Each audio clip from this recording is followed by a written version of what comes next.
parlais aussi d'amour, en fait, ce sont des outils en fait, qui sont nécessaires. Est-ce qu'il y en a d'autres pour pouvoir justement basculer dans cette zone de perception directe, d'intuition stabilisée?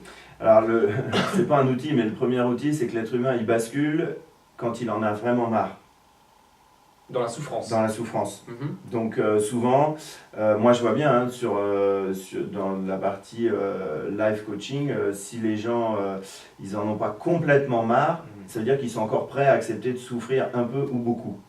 Donc ça c'est pas un outil, c'est juste qu'il y en a pas assez marre.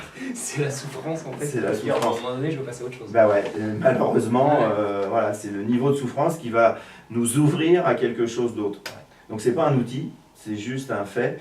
Mais à un moment, j'avais fait des conférences justement sur les trois leviers de motivation qui avaient produit le plus d'effets positifs dans l'histoire de l'humanité. Donc le premier levier, c'est le ras-le-bol. Mhm. Voilà. Donc c'est-à-dire que tant que vous n'en avez pas assez ras-le-bol, il y a encore plein de choses et plein de souffrances qui ne peuvent que se répéter parce que la porte est ouverte pour se répéter. Donc c'est pas un outil, mais voilà, moi j'ai mis des fois trop de temps à admettre que j'en avais ras-le-bol de certaines choses. Voilà.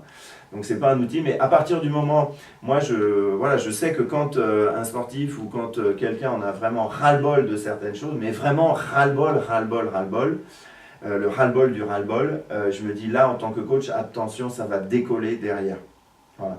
Donc voilà, c'est pas un outil, mais c'est un niveau de ras-le-bol où on a vraiment intérêt à écouter ce niveau de ras-le-bol et à pas se raconter d'histoire, quoi.